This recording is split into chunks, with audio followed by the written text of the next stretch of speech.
¿Alguna vez ha tenido un problema familiar por una herencia? ¿Hay solución o son pleitos interminables?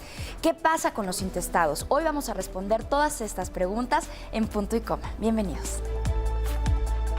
La falta de un testamento tras la muerte de una persona podría ocasionar conflictos familiares. Es por ello que se recomienda mantener en orden legalmente las propiedades e inmuebles que se poseen para evitar este tipo de confrontaciones. El primer paso para evitar un pleito familiar es el efectuar un testamento, ya que aunque el mismo no es obligatorio, deja en claro qué parte hereda cada uno de los integrantes de una familia. El propio testador puede determinar el reparto de sus bienes, de tal manera que cuando llegue el momento de adjudicar la herencia, no serán posibles las discusiones entre herederos. En estos casos, un abogado es fundamental. Siempre es recomendable contar con un asesoramiento jurídico que disipe las dudas de los herederos, gestione todos los trámites en un momento tan doloroso. Además, en caso de que el conflicto sea inevitable, la intervención de un profesional será obligatoria para poder acudir a los tribunales en reclamación de los derechos hereditarios.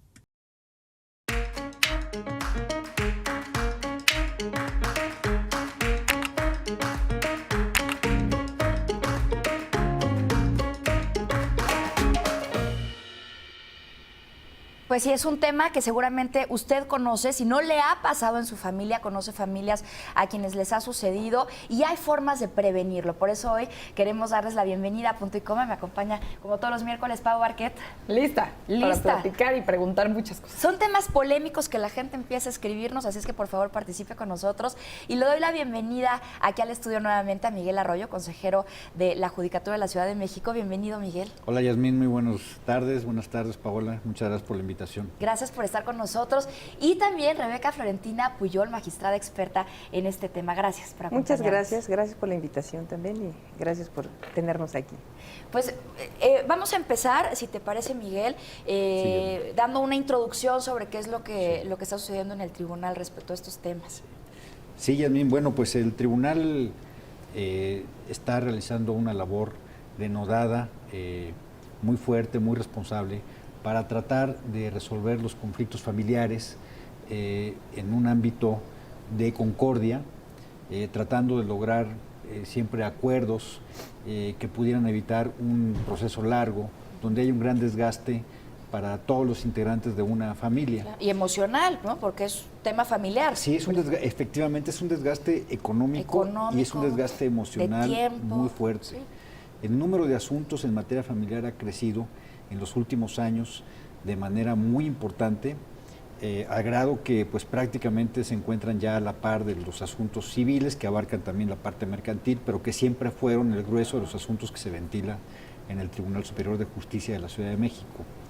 Y bueno, el presidente del tribunal, el magistrado Álvaro Augusto Pérez Juárez, pues ha tomado especial atención y cuidado en que los asuntos se solventen, por supuesto apegados a derecho, tratar de evitar los conflictos a través de los medios alternativos de mediación que evitan un juicio o un proceso muy largo y por supuesto contando con el valiosísimo apoyo de los magistrados y jueces y personal en general del Tribunal Superior de Justicia, que como ya lo hemos dicho aquí en otra ocasión, se encuentran a un nivel internacional, de excelencia internacional. Sin temor a equivocarnos, nuestros magistrados y jueces están dentro de lo mejor a nivel mundial, con un presupuesto exiguo, que también lo hemos comentado. Si contáramos con el presupuesto que necesitamos, sin duda seríamos el mejor tribunal del mundo, sin temor a equivocarnos, podríamos decirlo. Y nuestros magistrados se encuentran a un nivel de excelencia internacional, son frecuentemente o comúnmente invitados a congresos, a foros internacionales para escuchar la experiencia mexicana, que es muy importante, y cuando llegan a los foros internacionales, normalmente los concurrentes a dichos eventos se sorprenden de la cantidad de asuntos que logra resolver el Tribunal Superior de Justicia de la Ciudad de México. Al tribunal ingresan anualmente aproximadamente 285,000 asuntos. ¿Y de esos cuántos son en materia familiar? En materia familiar son cerca del 50% en materia familiar, el 40% en materia familiar. por decir, cifras cerradas, ¿no? Pueden variar, se pueden estar modificando. Y se resuelven, prácticamente el 90% de los asuntos que ingresan se resuelven en el lapso de un año. Okay. Porque, y lo que ocurre es que muchas veces a los medios saltan pues aquellos asuntos que pues por alguna razón se complican y que tienen un alcance mediático, pero por 2 o 3 asuntos que se conocen al año o en 6 meses o en el lapso que sea, pues hay 300,000 que están resolviendo sin ningún problema. En materia familiar, los juzgados familiares y las salas en materia familiar se encuentran fundamentalmente en el edificio conocido como de Plaza Juárez, sobre Avenida Juárez, un edificio moderno. Anualmente diariamente ese edificio recibe 15,000 visitantes. Wow. Todos los días hay 15,000 visitantes.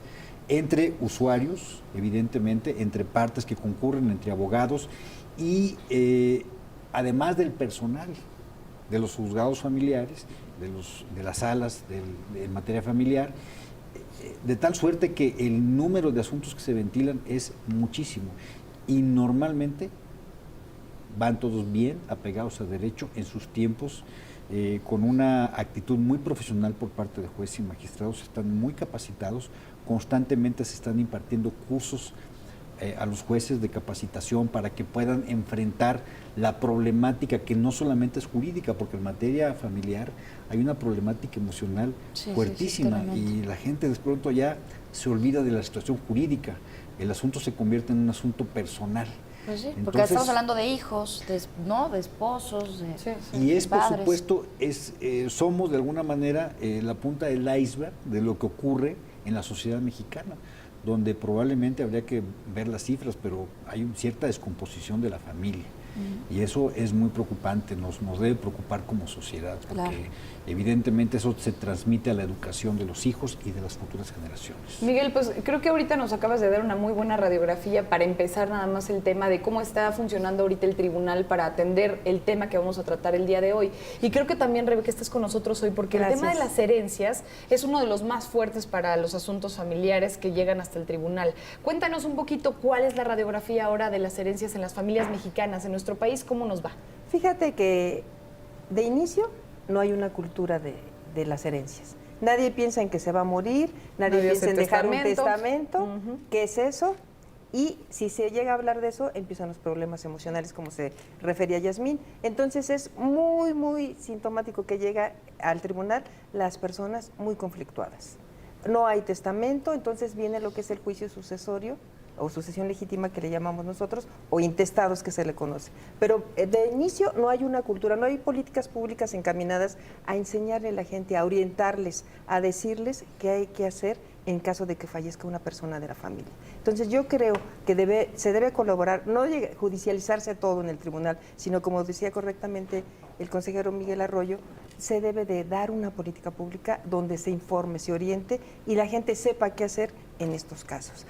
Hay otra cuestión, un componente social también, que también lo refería Miguel, y que es que no hay, ¿verdad? Aparte de la cultura, cuando alguien habla en una familia, ¿qué vamos a hacer con los bienes de papá o con los bienes de mamá? Sientes que estás echando la sal, ¿no? O ya te quieres quedar con todo. También. ¿Sí? Entonces esto también provoca divisiones. Entonces la gente prefiere mantener al margen el problema y el problema se enfrenta cuando fallece la persona. Acumula. Así es. Bueno, hay muchísimo que tocar de este tema. Si les parece, vamos a hacer una pequeña pausa. Invitamos a la gente a que participe con nosotros a través de nuestras redes sociales, en Twitter, @puntoycoma_tv.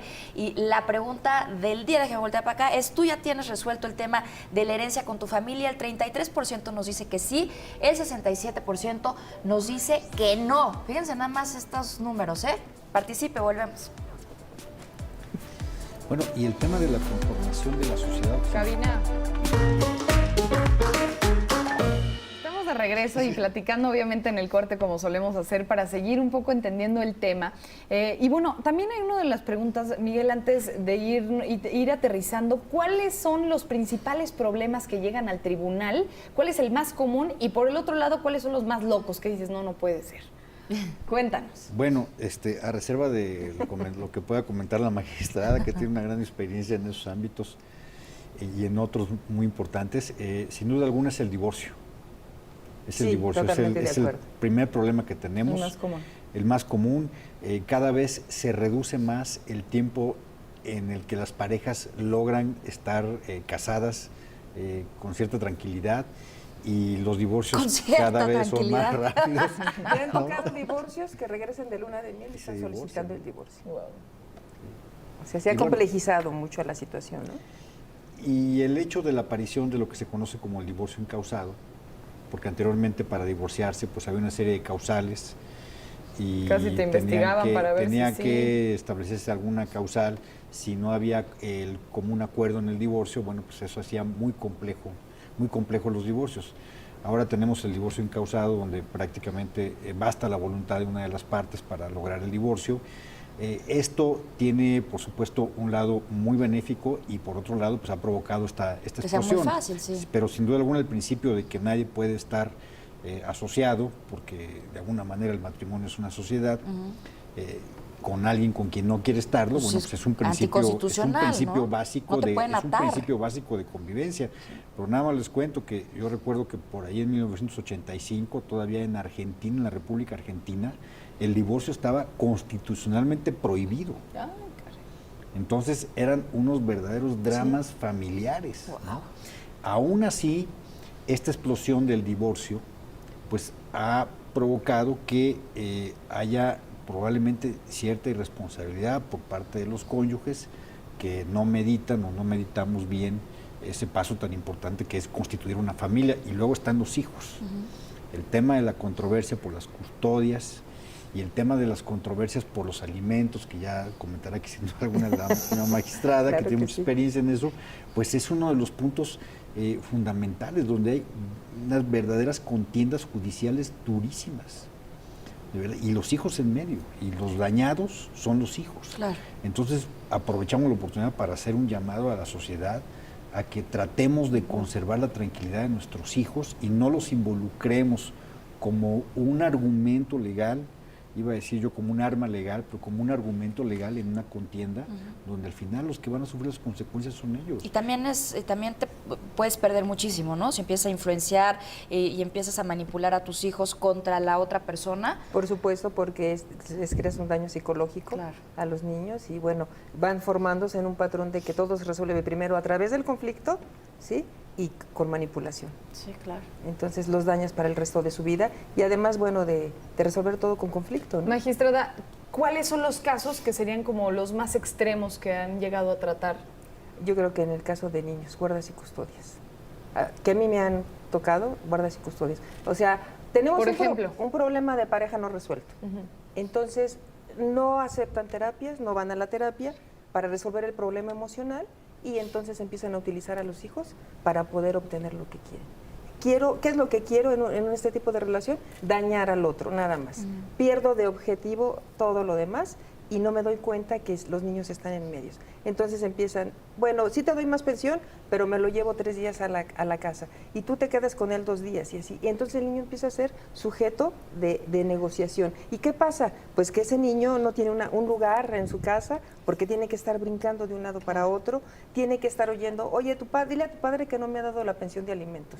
El niño se vuelve un mediador, un mensajero, ¿verdad? Para decirle lo que pienso al otro. Es como el programa de 1000 pelotas, porque entiendo Sí. que está este grupo de familiares, padres y madres que no han visto a sus hijos en días, en miles de días, y cada uno de ellos escribía el número de días que ha dejado de ver a su hijo, ¿no? Entonces, 1770 días sin ti, Alejandro, ¿no? Y cada quien tiene una pelota y los fueron justamente a dejar para que los jueces también tuvieran esta otra parte, porque a veces es difícil, ¿no? Sí. Ya en el tribunal decidir de qué lado está la bolita, y justamente de eso habla. Quisiera comentar algo. Se creó la Dirección de Psicología del Tribunal, que nos ayuda bastante. Por ejemplo, en las audiencias que nosotros llevamos a cabo, tenemos siempre acompañado un psicólogo.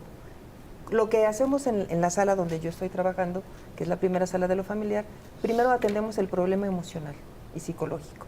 Porque si tú trabajas rencores, trabajas enojos, trabajas resentimientos, y como les digo a los chicos, ¿no? a los de mi ponencia, pues sí, calienta que te cambien por otra o por otro, ¿no? Entonces esa situación es lo que está permeando. Entonces no te permite, si tú no trabajas con un psicólogo esa situación, no puedes llegar a un acuerdo. Entonces volteamos el procedimiento. Primero atendemos lo emocional para que ya trabajadas todas esas emociones puedas establecer ya un convenio. ¿Y qué resultado hemos tenido?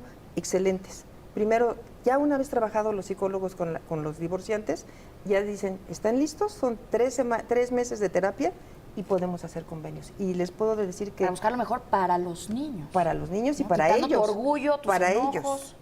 Porque Ok, ellos claro. ya, resuelto ese problema, pueden celebrar cualquier tipo de convenio. Claro. Bien, magistrada, si le parece, vámonos rapidísimo, un punto y coma. Y le seguimos preguntando en Twitter para que nos ayuden a participar. ¿Tú ya tienes resuelto el tema de la herencia con tu familia? Y vamos, 43% dice que sí, 57% dice que no. Ayúdenos. Estamos de regreso en unos minutos.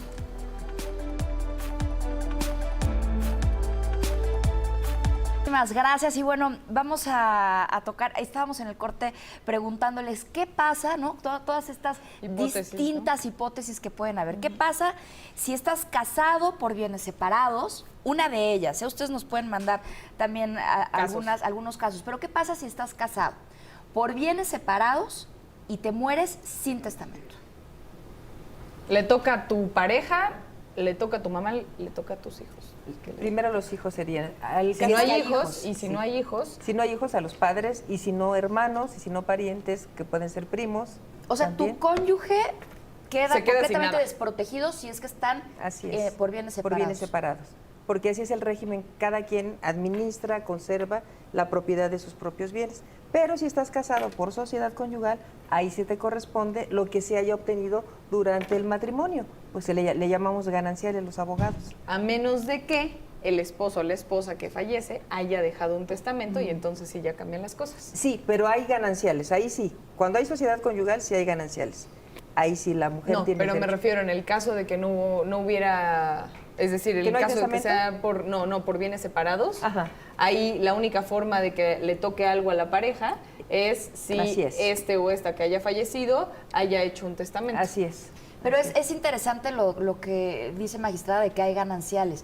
O sea, si te casas por bienes separados, no, más bien por bienes mancomunados, Sociedad conyugal. Por por sociedad conyugal, y en tu testamento le dejas todo a tu amante, ¿qué pasa? Puede ser, pero como están casados por sociedad conyugal, la ley establece que les corresponde un 50%. Entonces le corresponderá al amante el 50% de lo que le corresponda a él. Ay, El otro ¿lo vuelven a matar? 50%, el ¿Lo otro vuelven a matar? 50% le corresponde a ella precisamente por los gananciales. Ok. Estabas preguntando también el tema de los abuelos, ¿no? En el corte. Los abuelos también, ¿qué pasa con los Si no abuelos? hay- O sea, si no tienes testamento, ¿cómo van Si no hay repartiendo? hijo, bueno, hay que denunciar lo que llamamos el juicio de sucesión legítima, porque no hay testamento, o intestamentario, que se le conoce comúnmente, y entonces decíamos, los parientes más cercanos excluyen a los más lejanos. Si no hay hijos, que serían los primeros, y el cónyuge tiene sus gananciales en sociedad conyugal asegurados, entonces entran los padres. Si no hay padres, entonces los hermanos también. Y si no, sobrinos, primos, etcétera, ¿no? Ahora, hay una cosa bien importante que de pronto vemos en las películas, en las telenovelas, pero también en la vida real. ¿Qué pasa cuando la señora o el señor ya están muy grandes?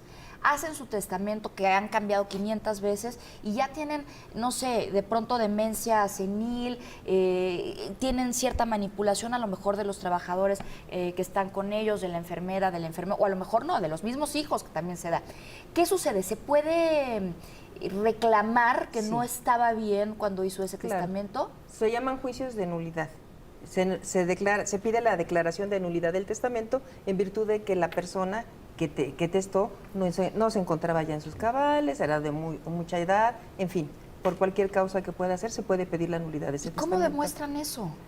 En Porque a lo algunos mejor sí es estaba, muy difícil, ¿no? técnicamente es difícil, pero sí hay casos en donde sí, por ejemplo, hay personas que ya han sido declaradas con Alzheimer, Ajá. ¿sí? Ah, de bueno, 97 años, bueno, hay un dictamen pericial de un psiquiatra en donde dice que la persona desde hace 7 años padecía de esto. Una persona que se encuentra en ese estado no puede celebrar actos jurídicos, entre ellos el testamento.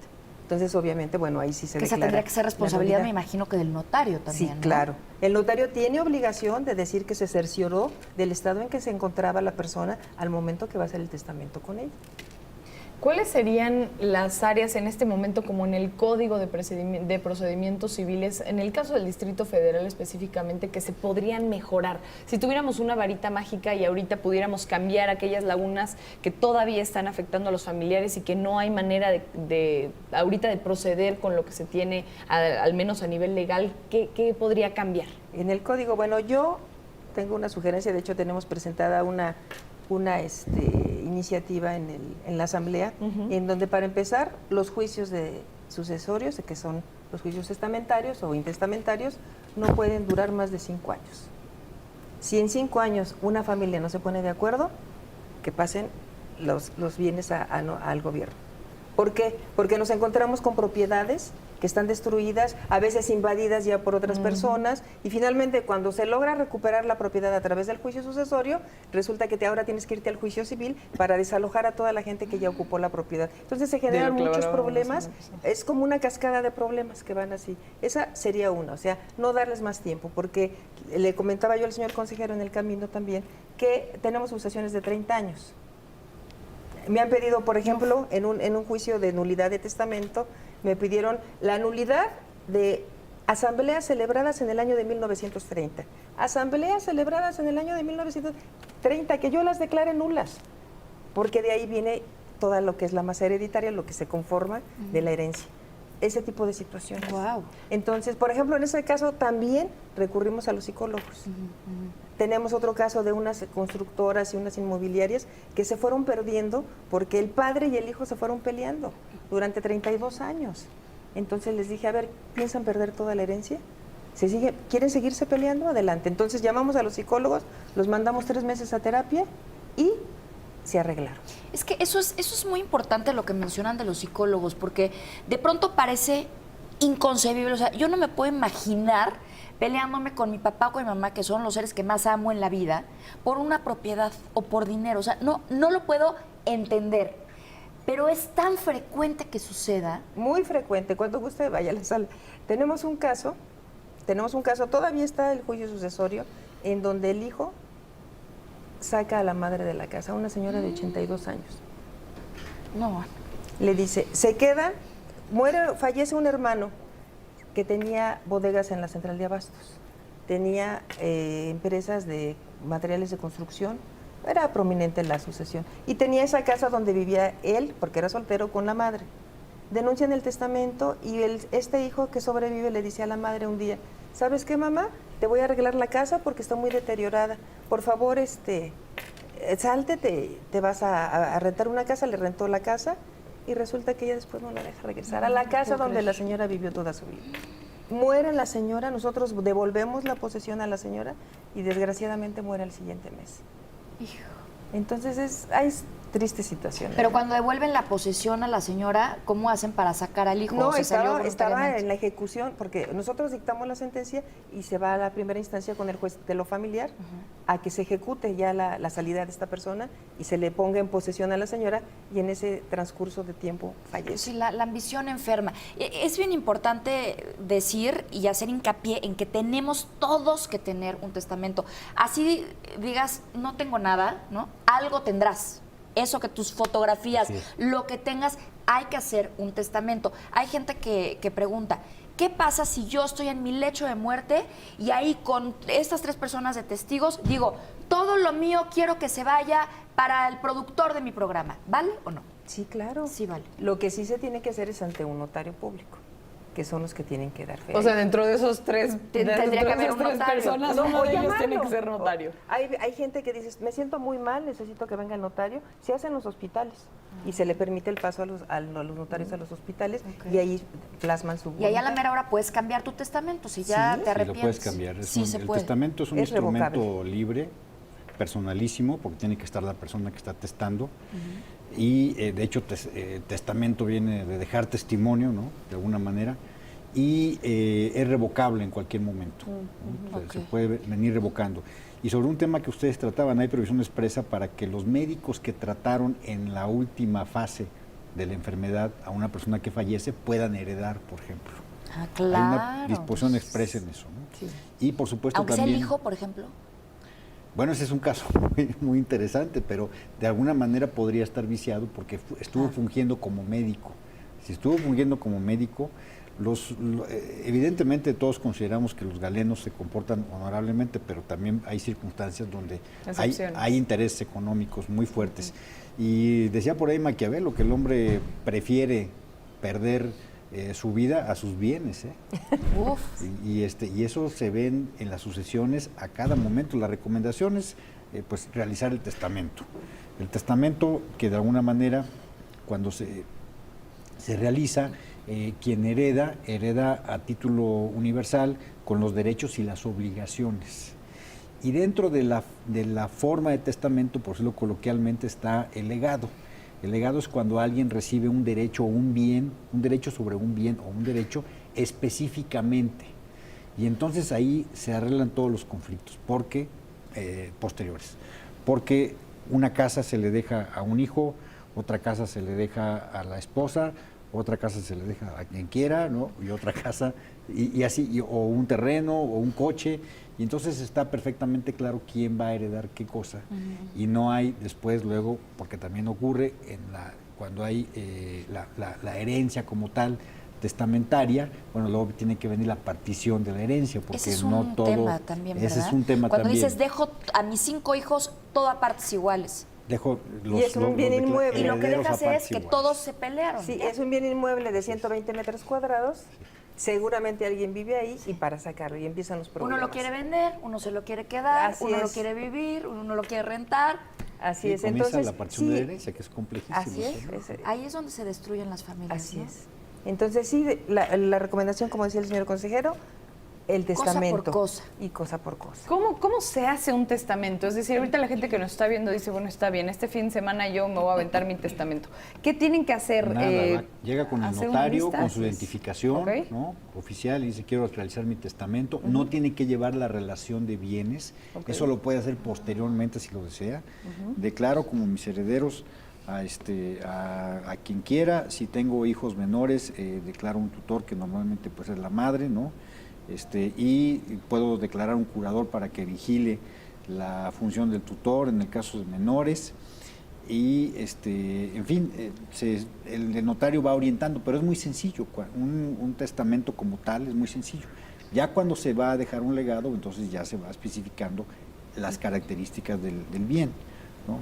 Pero lo más complejo es obviamente morir intestado, como se dice, ¿no? Porque entonces tiene que abrirse la sucesión, que se abre inmediatamente al fallecimiento. Hay un dicho que tienen los notarios, que tienen los abogados que se dedican a eso, como la magistrada que es una experta en ese tema: tibio el cuerpo, se abre la sucesión. Ay, En cuanto deja de respirar, se abre la sucesión, ¿no? En cuanto se declara clínicamente muerto, ¿no? Decirlo en términos modernos, pero antes era, en cuanto deja de respirar, se abre la sucesión. Sí, claro. Y ahí comienza, pues obviamente, un proceso muy complejo. La sucesión, que tiene pues 4 etapas fundamentales dentro de todo este procedimiento judicial. Hay un albacea, que es nombrado dentro de los propios herederos, que es el que administra los bienes, o la persona que administra los bienes, y luego los herederos que no están de acuerdo, por ejemplo, en la forma como está conduciendo o en la designación del albacea, bueno, pues nombran un interventor para que vigile al albacea. Y entonces se arman, coloquialmente, unos verdaderos circos, Sí, claro. como bien decía la magistrada Puyol, en las sucesiones que duran décadas. Décadas. Déjame interrumpirte, Miguel, porque eso es muy importante. De pronto heredas responsabilidades, heredas deudas, puedes heredar cosas que a lo mejor la gente dice, no, yo zafo, ¿no? Como dirían por ahí. Se puede repudiar. Se puede repudiar. Se puede repudiar la herencia. Ahorita me contestan eso. Si les parece, hacemos una pequeña pausa. Ya sabe, por favor, participe con nosotros en nuestras redes sociales, @punto y coma _TV. Ya tienen resuelto el tema de la herencia con su familia o con sus amigos o con sus amantes o con quien ustedes quieran. 44% dice que sí, 56% dice que no. Listos ya de regreso en Punto y Coma, seguimos tratando el tema y también preguntarles cuáles serían, por ejemplo, una causa válida de anulación. Estabas hablando hace rato que desde 1930 querías que anularan un proceso. ¿Cuáles serían una causa válida? ¿Cuáles serían para poderlo realizar? Bueno, lo que se dice normalmente en ese tipo de nulidades es que la persona al momento de dictar el testamento no se encontraba, digamos, en sus cabales, ¿no? La única razón sería esa. Y que fue obligada por otras personas o que fue violentada. Nada más, así de muy grandes rasgos sería esa la situación. Entonces, ahí se hablaba que el testador no estaba en sus cabales al momento de que hizo todos esos negocios porque se los había encargado a un hijo, que era el que estaba como heredero mayoritario, digamos. Y por un tema de ingratitud, digamos, el caso que estaba poniendo, también, ¿no? Que el hijo saca a su mamá y resulta que muere la mamá al mes y todo lo que tenía se lo había heredado al hijo. Sí. Ahí se puede también, me imagino. Claro, se llaman causas de ingratitud y incapacitan para heredar. El juez tiene que ser muy meticuloso analizar eso porque vas a quitar también un derecho, entonces tienes que ser muy meticuloso y debe estar debidamente probado. Pero si sacó a su mamá de la casa, por Dios, o sea, ¿qué más, no? ¿Qué más ingratitud que esa? Sí, por ejemplo, quien no ha tenido los cuidados debidos hacia el padre, por ejemplo, y el padre le va a heredar al hijo, ahí esa es una causa de ingratitud que puede hacer que, por supuesto, el hijo no herede, porque no le dio al padre los cuidados necesarios en ese último momento de su vida. Es un caso. Es un caso en particular. Es un caso en particular, pero es genérico, o sea, la ingratitud debe ser genérica. Tengo que interrumpirte, Miguel, un momentito.